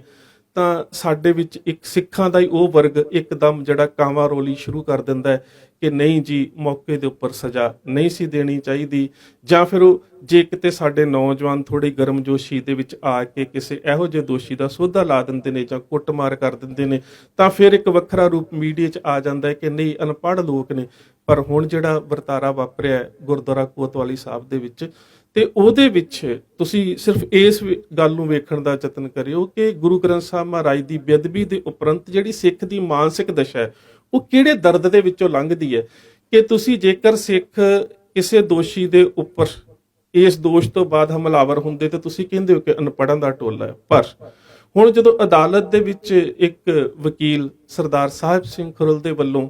ਉਸ ਦੋਸ਼ੀ ਦੇ ਉੱਪਰ ਆਪਣੇ ਲਾਇਸੈਂਸੀ ਪਿਸਟਲ ਦੇ ਨਾਲ ਹਮਲਾ ਕਰਨ ਦਾ ਯਤਨ ਕੀਤਾ ਗਿਆ, ਬੇਸ਼ੱਕ ਕਿ ਉਹ ਉਹਦੇ ਵਿੱਚ ਕਾਮਯਾਬ ਨਹੀਂ ਹੋ ਸਕੇ, ਪਰ ਇਹਦੇ ਵਿੱਚ ਸਮੁੱਚੇ ਰੂਪ ਦੇ ਵਿੱਚ ਤੁਹਾਨੂੰ ਸਿੱਖ ਦੀ ਮਾਨਸਿਕ ਦਸ਼ਾ ਨੂੰ ਸਮਝਣ ਦਾ ਯਤਨ ਕਰਨਾ ਪਵੇਗਾ।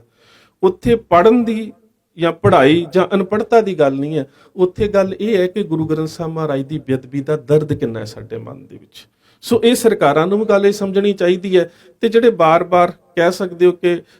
ਬੜੇ ਇੱਕ ਤਰਕ ਦੇ ਵਿੱਚੋਂ ਜਿਹੜੇ ਸਿੱਖਾਂ ਨੂੰ ਮੱਤਾਂ ਦੇਣੀਆਂ ਸ਼ੁਰੂ ਕਰ ਦਿੰਦੇ ਨੇ, ਉਹਨਾਂ ਨੂੰ ਵੀ ਇਹ ਗੱਲ ਸਮਝਣੀ ਚਾਹੀਦੀ ਹੈ ਕਿ ਗੁਰੂ ਗ੍ਰੰਥ ਸਾਹਿਬ ਮਹਾਰਾਜ ਦੀ ਬੇਅਦਬੀ ਦਾ ਜਿਹੜਾ ਦਰਦ ਹੈ ਉਹ ਪੜ੍ਹੇ ਜਾਂ ਅਨਪੜ੍ਹੇ ਤੱਕ ਸੀਮਤ ਨਹੀਂ ਹੁੰਦਾ, ਉਹ ਸਿਰਫ ਸਾਡੀ ਮਾਨਸਿਕਤਾ ਤੱਕ ਤੇ ਗੁਰੂ ਦੇ ਨਾਲ ਪ੍ਰੇਮ ਤੱਕ ਸੀਮਤ ਹੁੰਦਾ ਹੈ। ਨਹੀਂ ਤੇ ਜਿਹੜਾ ਉਹ ਵਕੀਲ ਹੈ ਜਿਸ ਨੇ ਆਪਣੇ ਲਾਇਸੈਂਸੀ ਪਿਸਟਲ ਦੇ ਨਾਲ ਉਸ ਦੋਸ਼ੀ ਦੇ ਉੱਪਰ ਹਮਲਾ ਕਰਨ ਦਾ ਯਤਨ ਕੀਤਾ, ਬੇਸ਼ੱਕ ਉਹ ਕਾਮਯਾਬ ਨਹੀਂ ਹੋ ਸਕਿਆ। ਹੁਣ ਕੀ ਉਹ ਅਨਪੜ੍ਹ ਹੈ? ਕਿ ਉਹਨੂੰ ਨਹੀਂ ਪਤਾ ਕਿ ਜਿਹੜਾ ਦੋਸ਼ੀ ਅਜੇ ਜਿਹਦਾ ਕੇਸ ਚੱਲ ਰਿਹਾ ਹੈ, ਕਾਰਵਾਈ ਅਧੀਨ ਹੈ, ਉਹਦੇ ਉੱਪਰ ਮੈਂ ਹਮਲਾ ਕਰਾਂਗਾ ਤਾਂ ਮੇਰੇ ਉੱਪਰ ਕਿਹੜਾ ਪਰਚਾ ਪਵੇਗਾ? ਕੀ ਵਕੀਲ ਇਸ ਗੱਲ ਤੋਂ ਜਾਣੂ ਨਹੀਂ ਸੀ? ਪਰ ਉਸਨੇ ਆਪਣਾ ਸਾਰਾ ਕੈਰੀਅਰ ਦਾਅ ਤੇ ਕਿਉਂ ਲਾ ਦਿੱਤਾ? ਕਿਉਂਕਿ ਸਭ ਤੋਂ ਵੱਡੀ ਗੱਲ ਹੈ ਗੁਰੂ ਗ੍ਰੰਥ ਸਾਹਿਬ ਮਹਾਰਾਜ ਦਾ ਅਦਬ। ਸੋ ਸਾਨੂੰ ਇਸ ਗੱਲ ਨੂੰ ਸਮਝਣਾ ਪਵੇਗਾ। ਹੁਣ ਇੱਕ ਗੱਲ ਹੋਰ, ਜਦੋਂ ਅਸੀਂ ਕਾਨੂੰਨ ਦੇ ਪੱਖ ਦੀ ਗੱਲ ਕਰ ਰਹੇ ਹਾਂ ਤਾਂ ਅਕਸਰ ਇਹ ਮੰਗ ਜਿਹੜੀ ਹੈ ਉਹ ਉੱਠਦੀ ਰਹੀ ਕਿ ਜਿਨ੍ਹਾਂ ਨੇ ਵੀ ਗੁਰੂ ਗ੍ਰੰਥ ਸਾਹਿਬ ਮਹਾਰਾਜ ਦੀ ਬੇਅਦਬੀ ਕੀਤੀ ਹੈ ਉਹਨਾਂ ਨੂੰ ਸਜ਼ਾਏ ਮੌਤ ਦਿੱਤੀ ਜਾਵੇ, ਜਿਸ ਤਰ੍ਹਾਂ ਕਿ ਧਾਰਾ 302 ਅਧੀਨ ਆਮ ਕਤਲ ਜਿਹੜੇ ਹੁੰਦੇ ਨੇ ਉਹਨਾਂ ਨੂੰ ਸਜ਼ਾ ਮੌਤ ਦੀ ਦਿੱਤੀ ਜਾਂਦੀ ਹੈ। ਮੈਨੂੰ ਯਾਦ ਹੈ ਕਿ ਜਦੋਂ ਇੱਕ ਪਨਿਆਰੇ ਵਾਲੇ ਬਾਬੇ ਦੇ ਵੱਲੋਂ ਸਾਹਿਬ ਸ੍ਰੀ ਗੁਰੂ ਗ੍ਰੰਥ ਸਾਹਿਬ ਮਹਾਰਾਜ ਦੀ ਬੇਅਦਬੀ ਕੀਤੀ ਗਈ ਸੀ ਉਹਦੇ ਚੇਲਿਆਂ ਦੇ ਵੱਲੋਂ, ਤਾਂ ਅਕਾਲ ਤਖਤ ਸਾਹਿਬ ਦੇ ਉੱਪਰ ਇੱਕ ਮੀਟਿੰਗ ਹੋਈ ਸੀ ਜਿਹਦੇ ਵਿੱਚ ਇਹ ਗੱਲ ਚੱਲੀ ਸੀ ਕਿ ਸਾਨੂੰ ਸਰਕਾਰ ਤੋਂ ਮੰਗ ਕਰਨੀ ਚਾਹੀਦੀ ਹੈ ਕਿ ਜਿਹੜੇ ਗੁਰੂ ਗ੍ਰੰਥ ਸਾਹਿਬ ਮਹਾਰਾਜ ਦੀ ਬੇਅਦਬੀ ਦੇ ਦੋਸ਼ੀ ਨੇ ਉਹਨਾਂ ਨੂੰ ਧਾਰਾ 302 ਦੇ ਅਧੀਨ ਜਿਹੜੀ ਉਹ ਸਜ਼ਾ ਦਿੱਤੀ ਜਾਵੇ। ਤੇ ਮੈਨੂੰ ਯਾਦ ਹੈ ਕਿ ਉਸ ਵੇਲੇ ਵਕੀਲ ਸਰਦਾਰ ਨਵਕਿਰਨ ਸਿੰਘ ਬੈਠੇ ਹੋਏ ਸੀ, ਉਹਨਾਂ ਨੇ ਬਹੁਤ ਸਾਰੇ ਇਸ ਪੱਖ ਦੇ ਤੱਥ ਕੱਢ ਕੇ ਉਦੋਂ ਅਕਾਲ ਤਖਤ ਸਾਹਿਬ ਦੇ ਜਥੇਦਾਰ ਜੋਗਿੰਦਰ ਸਿੰਘ ਵੇਦਾਂਤੀ ਸਨ, ਉਹਨਾਂ ਦੇ ਸਾਹਮਣੇ ਰੱਖ ਦਿੱਤੇ ਸੀ ਕਿ ਨਹੀਂ, ਇਸ ਮੰਗ ਦੇ ਨਾਲੋਂ ਸਾਨੂੰ ਇਸ ਮੰਗ ਦਾ ਰੂਪ ਬਦਲਣਾ ਚਾਹੀਦਾ ਹੈ। ਕਿਉਂਕਿ ਜਿਹੜੇ ਕਾਨੂੰਨੀ ਜਾਣਕਾਰ ਨੇ ਉਹ ਬਹੁਤ ਸਾਰੇ ਨੁਕਤਿਆਂ ਨੂੰ ਜਾਣਦੇ ਹੁੰਦੇ ਨੇ ਕਿ 302 ਜਿਹੜੀ ਹੈ ਜਦੋਂ ਬੇਅਦਬੀ ਦੇ ਵਰਤਾਰੇ ਨੂੰ ਉਹਦੇ ਅਧੀਨ ਲੈ ਕੇ ਆਵਾਂਗੇ ਤਾਂ ਭਵਿੱਖ ਦੇ ਵਿੱਚ ਸਾਡੇ ਲਈ ਕਈ ਸਮੱਸਿਆਵਾਂ ਖੜੀਆਂ ਹੋਣਗੀਆਂ, ਜਿਹੜੀਆਂ ਅਸੀਂ ਕਹਿ ਸਕਦੇ ਕਿ ਤੁਸੀਂ ਆਪਣੀ ਸੋਚ ਦੇ ਵਿੱਚ ਵਿਚਾਰ ਸਕਦੇ ਹੋ ਕਿ ਇੱਕ ਆਮ ਕਤਲ ਦੀ ਧਾਰਾ ਦੇ ਵਿੱਚ ਜਦੋਂ ਗੁਰੂ ਗ੍ਰੰਥ ਸਾਹਿਬ ਮਹਾਰਾਜ ਦੀ ਬੇਅਦਬੀ ਨੂੰ ਲਿਆਂਦਾ ਜਾਵੇਗਾ ਤਾਂ ਉਦੋਂ ਆਉਣ ਵਾਲੇ ਸਮੇਂ ਦੇ ਵਿੱਚ ਸਮੀਕਰਨ ਕੀ ਹੋਣਗੇ ਉਹ ਤੁਸੀਂ ਸਾਰਾ ਆਪ ਜਿਹੜਾ ਉਹ ਵੇਖ ਸਕਦੇ ਹੋ। ਹੁਣ ਜਿਹੜਾ ਮੇਰੇ ਖਿਆਲ ਦੇ ਨਾਲ ਜਿਹੜਾ ਕਾਨੂੰਨੀ ਤੌਰ ਤੇ ਯਤਨ ਕਰਨਾ ਚਾਹੀਦਾ, ਉਹ ਪਹਿਲੀ ਗੱਲ ਤਾਂ ਇਹ ਚਾਹੀਦੀ ਹੈ ਕਿ ਕਿਸੇ ਵੀ ਧਰਮ ਗ੍ਰੰਥ ਦੀ ਬੇਅਦਬੀ ਦੇ ਨਾਲ ਸੰਬੰਧਿਤ ਜਿਹੜੀ ਧਾਰਾ 295 ਏ ਹੈ ਉਹਦੇ ਵਿੱਚ ਜਿਹੜੀ ਸਖਤ ਸਜ਼ਾ ਹੈ ਉਹਦੀ ਅਮੈਂਡਮੈਂਟ ਦੇ ਉੱਪਰ ਸਾਨੂੰ ਜ਼ੋਰ ਦੇਣਾ ਚਾਹੀਦਾ ਹੈ ਕਿ ਜਿਹਦੇ ਉੱਪਰ 295 ਏ ਲੱਗਦੀ ਹੈ ਉਹਦੇ ਵਿੱਚ ਜਿਹੜੀ ਸਜ਼ਾ ਹੈ ਉਹ ਉਮਰ ਕੈਦ ਤੋਂ ਲੈ ਕੇ ਜਿਹੜੀ ਹੈ ਉਹ ਮੌਤ ਤੱਕ ਜਿਹੜੀ ਹੈ ਉਹਨੂੰ ਕਹਿ ਸਕਦੇ ਹੋ ਕਿ ਲੈ ਕੇ ਜਾਣ ਤੱਕ ਜਿਹੜਾ ਸਾਨੂੰ ਵਿਚਾਰ ਕਰਨਾ ਚਾਹੀਦਾ ਹੈ। ਕਿਉਂਕਿ ਸਾਨੂੰ ਇਹ ਸਮਝਣਾ ਚਾਹੀਦਾ ਹੈ ਕਿ ਜਿਹੜੀ 302 ਧਾਰਾ ਹੈ ਉਹਦੇ ਅਧੀਨ ਜਿਹੜਾ ਸਬੰਧ ਹੈ ਉਹ ਵਿਅਕਤੀ ਦੀ ਮੌਤ ਦੇ ਨਾਲ ਹੈ, ਪਰ ਜਦੋਂ ਗੁਰੂ ਗ੍ਰੰਥ ਸਾਹਿਬ ਮਹਾਰਾਜ ਦੀ ਬੇਅਦਬੀ ਦੀ ਗੱਲ ਆਉਂਦੀ ਹੈ ਸਾਨੂੰ ਉਹ ਮੰਗ ਨਹੀਂ ਕਰਨੀ ਚਾਹੀਦੀ, ਬਲਕਿ ਮੰਗ ਇਹ ਕਰਨੀ ਚਾਹੀਦੀ ਹੈ ਕਿ ਗੁਰੂ ਗ੍ਰੰਥ ਸਾਹਿਬ ਮਹਾਰਾਜ ਦੀ ਬੇਅਦਬੀ ਦੇ ਉੱਪਰ ਜਿਹੜੀ ਦੋਸ਼ੀ ਉੱਪਰ ਧਾਰਾ 295 ਇਹ ਲੱਗਦੀ ਹੈ ਉਹ 'ਚ ਸਜ਼ਾ ਜਿਹੜੀ ਹੈ ਉਹਨੂੰ ਵੱਡਾ ਕੀਤਾ ਜਾਵੇ। ਉਹ ਉਮਰ ਕੈਦ ਵੀ ਹੋ ਸਕਦੀ ਹੈ ਤੇ ਉਹ ਸਜ਼ਾਏ ਮੌਤ ਵੀ ਹੋ ਸਕਦੀ ਹੈ। ਔਰ ਸ਼੍ਰੋਮਣੀ ਗੁਰਦੁਆਰਾ ਪ੍ਰਬੰਧਕ ਕਮੇਟੀ ਨੂੰ ਇਹ ਸਾਰੇ ਵਰਤਾਰੇ ਦੇ ਉੱਪਰ ਜਿਹੜਾ ਕਾਨੂੰਨੀ ਮਾਹਰ ਨੇ ਉਹਨਾਂ ਦਾ ਮੈਂ ਸੋਚਦਾ ਕਿ ਇੱਕ ਸੰਗਠਨ ਬਣਾ ਕੇ ਉਹ ਸਾਰੀ ਜਿਹੜੀ ਹੈ ਉਹ ਇਸ ਘਟਨਾਕ੍ਰਮ ਦੇ ਉੱਪਰ ਜਿਹੜੀ ਹੈ ਇੱਕ ਨੀਤੀ ਤਿਆਰ ਕਰਨੀ ਚਾਹੀਦੀ ਹੈ ਔਰ ਇਸ ਕੇਸ ਨੂੰ ਪ੍ਰਾਇਓਰਟੀ ਦੇ ਪੱਧਰ ਦੇ ਉੱਪਰ ਪਹਿਲ ਦੇ ਰੂਪ ਦੇ ਵਿੱਚ ਸਭ ਤੋਂ ਪਹਿਲਾਂ ਇਹਨਾਂ ਨੂੰ ਲੈਣਾ ਚਾਹੀਦਾ ਹੈ। ਦੂਸਰੀ ਗੱਲ ਹੈ ਕਿ ਗੁਰਦੁਆਰਾ ਸਾਹਿਬਾਨ ਦੇ ਵਿੱਚ ਸੁਰੱਖਿਆ ਪ੍ਰਬੰਧ ਜਿਹੜੇ ਨੇ, ਮੈਨੂੰ ਲੱਗਦਾ ਕਿ ਸ਼੍ਰੋਮਣੀ ਗੁਰਦੁਆਰਾ ਪ੍ਰਬੰਧਕ ਕਮੇਟੀ ਦੀ ਜਿਸ ਤਰ੍ਹਾਂ ਦੀ ਟਾਸਕ ਫੋਰਸ ਹੈ ਸੋ ਉਹ ਜਿਹੜੀ ਟਾਸਕ ਫੋਰਸ ਹੈ ਉਹ ਕੇਵਲ ਤੇ ਕੇਵਲ ਜੇ ਸਿੱਖਾਂ ਦਾ ਕੋਈ ਆਪਸੀ ਝਗੜਾ ਹੋ ਜਾਂਦਾ ਹੈ ਜਾਂ 4 ਸਿੱਖ ਗੁਰਦੁਆਰਿਆਂ 'ਚ ਇਕੱਠੇ ਹੋ ਜਾਂਦੇ ਨੇ, ਉਹਨਾਂ ਨੂੰ ਕਿਰਪਾਨਾਂ ਵਿਖਾਉਣ ਤੱਕ ਹੀ ਸੀਮਤ ਨਾ ਰੱਖੀ ਜਾਵੇ, ਜਾਂ ਫਿਰ ਉਹਦਾ ਦਾਇਰਾ ਜਿਹੜਾ ਉਹ ਵਧਾ ਦਿੱਤਾ ਜਾਵੇ ਕਿ ਗੁਰਦੁਆਰਿਆਂ ਦੇ ਵਿੱਚ ਜ਼ਰੂਰੀ ਕਰ ਦਿੱਤਾ ਜਾਵੇ ਕਿ ਉੱਥੇ ਟਾਸਕ ਫੋਰਸ ਜਿਹੜੀ ਹੈ ਉਹਦੀ ਮੌਜੂਦਗੀ ਜ਼ਰੂਰ ਹੋਵੇ। ਹੁਣ ਜਿਸ ਤਰ੍ਹਾਂ ਦੇ ਨਾਲ ਇਸ ਮਰਿੰਡੇ ਦੇ ਵਾਰਡ ਨੰਬਰ 11 ਦੇ ਰਹਿਣ ਵਾਲੇ 37 ਸਾਲ ਦਾ ਇਹ ਵਿਅਕਤੀ ਹੈ, ਜਸਬੀਰ ਸਿੰਘ ਪੁੱਤਰ ਅਮਰੀਕ ਸਿੰਘ, ਤੇ ਚੂੜ ਮਾਜਰਾ ਸ਼ਾਇਦ ਇਸ ਦਾ ਪੁਰਾਣਾ ਪਿੰਡ ਹੈ ਤੇ ਹੁਣ ਉਹ ਮਰਿੰਡੇ ਦੇ ਵਿੱਚ ਰਹਿ ਰਿਹਾ ਹੈ। ਤੇ ਜਿਸ ਤਰ੍ਹਾਂ ਦੇ ਨਾਲ ਉਹਨੇ ਗੁਰੂ ਗ੍ਰੰਥ ਸਾਹਿਬ ਮਹਾਰਾਜ ਦੀ ਹਜ਼ੂਰੀ ਦੇ ਵਿੱਚ ਅਖੰਡ ਪਾਠ ਸਾਹਿਬ ਦੀ ਡਿਊਟੀ ਨਿਭਾ ਰਹੇ ਸਰਦਾਰ ਗੁਰਪ੍ਰੀਤ ਸਿੰਘ ਤੇ ਸਰਦਾਰ ਹਰਪਾਲ ਸਿੰਘ ਦੀਆਂ ਦਸਤਾਰਾਂ ਵੀ ਉਤਾਰੀਆਂ ਨੇ, ਉਹਦੇ ਨਾਲ ਗੁਰੂ ਗ੍ਰੰਥ ਸਾਹਿਬ ਮਹਾਰਾਜ ਦੀ ਬੇਅਦਬੀ ਕਰਨ ਦਾ ਵੀ ਯਤਨ ਕੀਤਾ ਗਿਆ। ਤੇ ਇਸ ਸਾਰੇ ਵਰਤਾਰੇ ਨੂੰ ਸਾਨੂੰ ਬਹੁਤ ਹੀ ਜ਼ਿਆਦਾ ਇਹ ਕਹਿ ਸਕਦਾ ਕਿ ਉੱਚੇ ਤਾਪਮਾਨ ਤੋਂ ਸੰਜੀਦਗੀ ਦੇ ਵਿੱਚ ਆ ਕੇ ਵਿਚਾਰਨ ਦੀ ਲੋੜ ਹੈ, ਸਿਰ ਜੋੜ ਕੇ ਬਹਿ ਕੇ ਇਸ ਨੂੰ ਜਿਹੜੀ ਹੈ ਵਿਚਾਰਨ ਦੀ ਲੋੜ ਹੈ, ਕਿਉਂਕਿ ਅਸੀਂ ਆਪਣਾ ਉੱਚਾ ਮਾਨਸਿਕ ਪੱਧਰ ਰੱਖ ਕੇ ਇਹ ਵੇਖੀਏ ਕਿ ਇਹ ਜਿਹੜੇ ਸਾਰੇ ਵਰਤਾਰੇ ਨੇ ਇਹਨਾਂ ਦੇ ਪਿੱਛੇ ਤੰਤਰ ਕੀ ਹੈ। ਇਸ ਨੂੰ ਅਸੀਂ ਸੁਰਤ ਦੇ ਖਾਨੇ ਬਣਾ ਕੇ ਕੱਲੇ ਰੂਪ 'ਚ ਨਾ ਵੇਖੀਏ ਕਿ ਮੈਂ ਵੀਡੀਓ ਬਣਾ ਦਿੱਤੀ, ਕਿਸੇ ਨੇ ਉੱਥੇ ਅਪਰੋਚ ਕਰ ਲਿੱਤੀ, ਕਿਸੇ ਨੇ ਹੋਰ ਵੀਡੀਓ ਬਣਾ ਕੇ ਜਾਂ ਅਖਬਾਰ ਦੇ ਵਿੱਚ ਇਹਦੀ ਜਿਹੜੀ ਬੇਅਦਬੀ ਦੀ ਨਿਖੇਧੀ ਜਾਂ ਨਿੰਦਾ ਕਰ ਦਿੱਤੀ। ਗੱਲ ਇੱਥੋਂ ਤੱਕ ਸੀਮਤ ਨਾ ਰੱਖੀਏ। ਗੱਲ ਇਹ ਹੈ ਕਿ ਪ੍ਰੈਕਟੀਕਲੀ ਅਸੀਂ ਇਸ ਗੱਲ ਦੇ ਉੱਪਰ ਕਿਤੇ ਨਾ ਕਿਤੇ ਜਥੇਬੰਦਕ ਰੂਪ 'ਚ ਇਕੱਠੇ ਹੋਈਏ, ਆਪਣੀਆਂ ਜਿਹੜੀਆਂ ਪੰਥ ਦੇ ਵਿੱਚ ਰਹਿੰਦੀਆਂ ਜਿਹੜੇ ਪੰਥਕ ਵਿਰੋਧਾ ਭਾਵ ਨੇ ਉਹਨਾਂ ਨੂੰ ਸਾਰੇ ਛੱਡ ਕੇ ਪੰਥ ਨੂੰ ਇੱਕ ਜਥੇਬੰਦੀ ਮੰਨ ਕੇ, ਕਿਉਂਕਿ ਗੁਰੂ ਗ੍ਰੰਥ ਸਾਹਿਬ ਮਹਾਰਾਜ ਨੂੰ ਤਾਂ ਅਸੀਂ ਸਾਰੇ ਮੰਨਦੇ ਨਾ, ਜਿਹਦਾ ਸੰਬੰਧ ਜਿਸ ਮਰਜ਼ੀ ਜਥੇਬੰਦੀ ਦੇ ਨਾਲ ਹੋਵੇ, ਪਰ ਇਸ ਗੱਲ ਤੋਂ ਤਾਂ ਕੋਈ ਸਿੱਖ ਨਕਾਰੀ ਨਹੀਂ ਹੈ ਨਾ ਕਿ ਗੁਰੂ ਗ੍ਰੰਥ ਸਾਹਿਬ ਮਹਾਰਾਜ ਨੇ। ਸੋ ਇਸ ਵਰਤਾਰੇ ਦੇ ਉੱਪਰ ਸਾਨੂੰ ਸਾਰਿਆਂ ਨੂੰ ਮੇਰੇ ਖਿਆਲ ਦੇ ਨਾਲ ਜਿਸ ਤਰ੍ਹਾਂ ਦੇ ਨਾਲ ਪਿੱਛੇ ਇੱਕ ਵਧੀਆ ਉਪਰਾਲਾ ਕੀਤਾ ਗਿਆ ਸੀਗਾ ਕਿ ਕੁਝ ਸਾਡੀਆਂ ਨੁਮਾਇੰਦਾ ਜਥੇਬੰਦੀਆਂ ਦੇ ਵੱਲੋਂ ਇੱਕ ਸਿੱਖ ਪਾਰਲੀਮੈਂਟ ਸੱਦੀ ਗਈ ਸੀ, ਮੈਨੂੰ ਲੱਗਦਾ ਹੁਣ ਵੀ ਲੋੜ ਹੈ ਕਿ ਉਹਦੇ 'ਚ ਬੇਸ਼ੱਕ ਕੇਵਲ ਤੇ ਕੇਵਲ ਵਕੀਲ ਹੀ ਬੁਲਾ ਲਏ ਜਾਣ, ਜਿਹੜੇ ਸਿੱਖ ਵਕੀਲ ਨੇ ਉਹਨਾਂ ਨੂੰ ਬੁਲਾ ਕੇ ਇਸ ਮੁੱਦੇ ਦੇ ਉੱਪਰ ਇੱਕ ਤਾਂ ਉਹ ਸਿੱਖ ਪਾਰਲੀਮੈਂਟ ਦੇ ਉੱਪਰ ਪੂਰੀ ਕਾਰਵਾਈ ਚੱਲੇ ਕਿ ਇਹਦਾ ਕਾਰਨ ਕੀ ਨੇ, ਇਹਦੇ ਪਿੱਛੇ ਕੋਈ ਸਾਜ਼ਿਸ਼ੀ ਤੰਤਰ ਹੈ, ਇਹ ਰਾਜਨੀਤਿਕ ਤੰਤਰ ਹੈ, ਤਾਂ ਕਿਹੜੀ ਰਾਜਨੀਤਿਕ ਧਿਰ ਜਿਹੜੀ ਹੈ ਉਹ ਗੁਰੂ ਗ੍ਰੰਥ ਸਾਹਿਬ ਮਹਾਰਾਜ ਦੀ ਜਿਹੜੀ ਬੇਅਦਬੀ ਹੈ ਉਹਨੂੰ ਵੋਟਾਂ ਦੇ ਰੂਪ 'ਚ ਬਦਲਣਾ ਚਾਹੁੰਦੀ ਹੈ, ਜਾਂ ਫਿਰ ਇਹਦੇ ਕਾਰਨ ਤੇ ਨਿਵਾਰਨ। ਇਹਦੇ ਉੱਪਰ ਸਾਨੂੰ ਬਹੁਤ ਹੀ ਸੰਜੀਦਗੀ ਦੇ ਨਾਲ ਜਿਹੜੀ ਆ ਉਹ ਵਿਚਾਰ ਕਰਨ ਦੀ ਲੋੜ ਹੈ, ਕਿਉਂਕਿ ਘਟਨਾਵਾਂ ਲਗਾਤਾਰ ਵਾਪਰਦੀਆਂ ਜਾ ਰਹੀਆਂ ਨੇ। 2 ਦਿਨ ਦੇ ਵਿੱਚ 2 ਘਟਨਾਵਾਂ ਵਾਪਰਦੀਆਂ ਨੇ। ਇੱਕ ਮਰਿੰਡੇ ਗੁਰਦੁਆਰਾ ਕੋਤਵਾਲੀ ਸਾਹਿਬ 'ਚ ਬੇਅਦਬੀ ਹੁੰਦੀ ਹੈ, ਉਸ ਤੋਂ ਬਾਅਦ ਫਰੀਦਕੋਟ ਦੇ ਪਿੰਡ ਗੋਲੇਵਾਲਾ ਦੇ ਵਿੱਚ ਜਿਹੜਾ ਇੱਕ ਈਸਾਈ ਪਾਦਰੀ ਗੁਰੂ ਗ੍ਰੰਥ ਸਾਹਿਬ ਮਹਾਰਾਜ ਦੀ ਬੇਅਦਬੀ ਕਰਦਾ ਹੈ। ਉਹਦੇ ਤੋਂ ਬਾਅਦ ਉਹ ਆਤਮ ਹੱਤਿਆ ਦਾ ਯਤਨ ਕਰਦਾ। ਹੁਣ ਆਤਮ ਹੱਤਿਆ ਦੇ ਯਤਨ ਦੇ ਵਿੱਚੋਂ ਸਾਨੂੰ ਇਸ ਗੱਲ ਨੂੰ ਵੇਖਣ ਦੀ ਲੋੜ ਹੈ ਕਿ ਉਹ ਆਪ ਆਪਣਾ ਆਪਾ ਖਤਮ ਕਰਕੇ ਜਿਹੜਾ ਪਿੱਛੇ ਸਾਜ਼ਿਸ਼ੀ ਤੰਤਰ ਹੈ ਕਿਤੇ ਉਹਦਾ ਬਚਾਅ ਨਹੀਂ ਕਰ ਰਿਹਾ। ਸੋ ਇਹ ਜਿਹੜੇ ਸਾਨੂੰ ਕੇਸ ਨੇ ਇਹ ਪ੍ਰਾਇੋਰਟੀ ਦੇ ਪੱਧਰ ਦੇ ਉੱਪਰ ਜਿਹੜੇ ਨੇ ਅਦਾਲਤ ਦੇ ਵਿੱਚ ਇਹਨਾਂ ਦੀ ਪੈਰਵਾਈ ਕਰਨੀ ਪਵੇਗੀ, ਨਹੀਂ ਤੇ ਫਿਰ ਇਹ ਵਰਤਾਰੇ ਵਾਪਰਦੇ ਹੀ ਰਹਿਣਗੇ। ਕਿਉਂਕਿ ਇੱਕ ਅਸੀਂ ਕਹਿ ਸਕਦੇ ਹੋ ਕਿ ਪ੍ਰੈਕਟੀਕਲਤਾ ਕਰਕੇ ਵੇਖ ਲਿਆ ਕਿ 3 ਜਗ੍ਹਾ ਦੇ ਉੱਪਰ ਜਿਹੜਾ ਦੋਸ਼ੀ ਸੀ ਉਹਨੂੰ ਮੌਕੇ ਦੇ ਉੱਪਰ ਜਿਹੜੀ ਸੀ ਸਜ਼ਾ ਦੇ ਦਿੱਤੀ ਗਈ, ਪਰ ਇਹ ਬੇਅਦਬੀ ਦੀਆਂ ਘਟਨਾਵਾਂ ਫਿਰ ਵੀ ਵਾਪਰ ਰਹੀਆਂ ਨੇ ਤੇ ਇਹਨੂੰ ਸੰਜੀਦਗੀ ਦੇ ਨਾਲ ਸਾਨੂੰ ਬੈਠ ਕੇ ਸੋਚਣ ਦੀ ਲੋੜ ਹੈ। ਸੋ ਇੰਨੀਆਂ ਬੇਨਤੀਆਂ ਪ੍ਰਵਾਨ, ਫਤਿਹ ਦੀ ਸਾਂਝ, ਸਤਿਕਾਰ ਸਹਿਤ ਆਖਣਾ ਜੀ। ਵਾਹਿਗੁਰੂ ਜੀ ਕਾ ਖਾਲਸਾ, ਵਾਹਿਗੁਰੂ ਜੀ ਕੀ ਫਤਿਹ।